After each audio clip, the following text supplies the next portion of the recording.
Will Goldstein here. Look, I don't have any notes here, and this is on the fly doing this video. But just a moment ago, I just thought to myself, the industry. I thought of this phrase: the music industry is the most evil business in the world. Being involved in the music industry, and then I googled that phrase, and I was overwhelmed by what I saw. How many people and what their take is on the music industry. So look, as somebody who listens to music, streams music, probably doesn't buy any music, I'm just going to tell you a little bit of my story. If you're interested in that, it's probably a similar story to countless musicians who are being ripped off, and there's really nothing they can do about it. That's why, if you want my opinion, the music industry is the most evil business that I have anything to do with. They are completely corrupt. So then you can ask, well, why are you even in it? And this is the part where they really trap us, because we're musicians, we're creators, we want to get our music out there. And so we do our work, and with the hopes that somehow, like everybody else in this world, that when you do good work, you get paid. The problem with the music industry is you do enormous amounts of work and you put out your creativity, and in many cases these people are really brilliant people, even geniuses, some of them, and yet they get absolutely nothing. A person who has no education, who has just brute force of their body, makes countless times more than a musician will make with all his brilliance and creativity, at least in the music industry. Now, granted, people do concerts, and they go out and they make some money that way, but how many musicians are going out, and they don't get paid hardly anything for where they play? When I made money playing music, I didn't even make money playing music in the Christian industry. I made my money in the secular industry, playing in Sonoma County and Napa County and places like that where I used to live as a musician, playing secular music, which I had a huge repertoire of secular music. That's where I made all my money, playing music at weddings and things like that, and services, and when I was married. But that's a whole nother story. But in the music industry, as far as creating CDs, they don't exist anymore. People don't buy the music anymore. The problem is that everybody streams and they pay us nothing. It's unbelievable mockery. It's mockery to the point where you can't even fathom the insanity. I mean, for example, I looked at you get reports, and I looked in one of the reports, and and it said I got 17 cents. So I clicked on the link to see just what did it take for me to get 17 cents. There was 1,700 streams, produced 17 cents. Okay, I may have made more money from that song from other places, but that one particular report, that's what it took, 1,700 streams.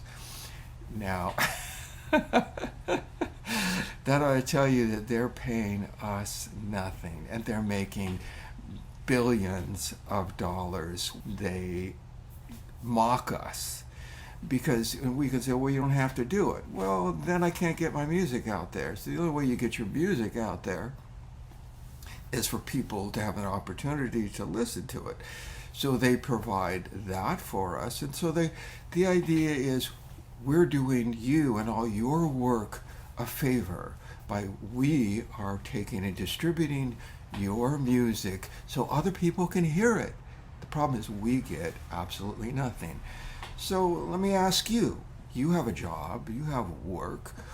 What would it be for you if you did thousands of hours of work and got paid absolutely nothing, a cent for a stream? That's big money. It's more likely a tenth or a hundredth of a cent. So what does that mean for the public? It means when everybody just goes out and streams, a good deal. Look, I got my account with Spotify or whatever. I stream through Spotify. So, or Pandora or wherever. I mean, you could probably find my music just about anywhere. So, but all of them have one thing in common. They are paying us nothing and ripping us off.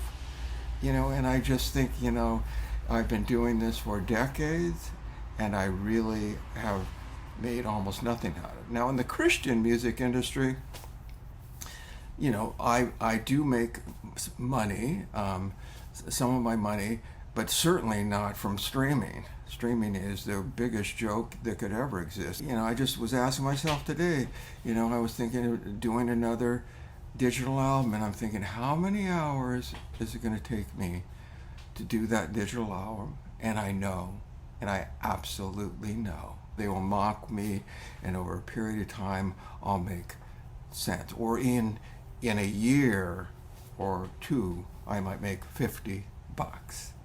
Okay, that's the reality. So it's not like people aren't listening to the music. There are a lot of people listening to the music. I mean, if you count them all up from all the different sources, but what does that mean to me? Nothing. I get nothing. When I used to go out and do weddings, for example, I've made $2,500 in a weekend. I have personally done, 4 weddings in one day. I know you probably think that's impossible, but and there were many times that I had done 5 weddings in a weekend and made, I was married at the time, so I could make a $2,500 or something like that. And it's just, but the other side of it is I'm a Christian and I want to get my music out there. I want people to hear it. I want people to sing it. I want people to use it. So I do the Christian music, and even though I did an enormous amount of performance in secular music, I don't record any secular music. My heart's in Christian music, then I have CCLI account, and they at least might make, if somebody 50 cents hey, 50 cents compared to 1,000th of a cent at least generates several $1,000s in a year. So I do make money that way, and even that's pennies. And I don't want to get into downgrading CCLI or the Christian music industry, but there's lots of ways that they and their big business don't allow me to make money. And they say there's no favoritism, but there's favoritism.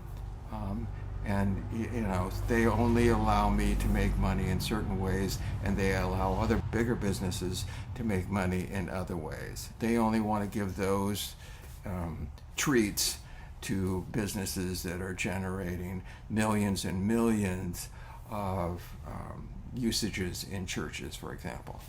So at the end of the day, somebody like me, just pretty much survives, on basic levels.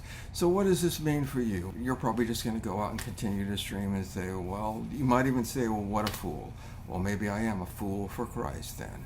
I'm sitting here spending my life away, and there's an enormous amount that I have lost because I did this. I lost my house. I lost a lot of money. So what am I left doing, spending the rest of my life continuing doing these? And I do these videos here, and I don't make any money from that. Don't get me wrong, I am surviving, and I'll probably survive for the rest of my life. There's no justice. Of course, everybody knows in this world there is no justice. So, but it's, at the end of the day, what I'm trying to say is the music industry needs to really change, because what's going to end up happening is more and more musicians are just going to say, I don't want to be a fool. And so what is that going to mean? The end of creativity, because people are just going to say, they are just using me. It's the same old story. Use and abuse. Take what I can get. Give not something, give nothing. Just take the evil of this society And right at the top of the list is the music industry.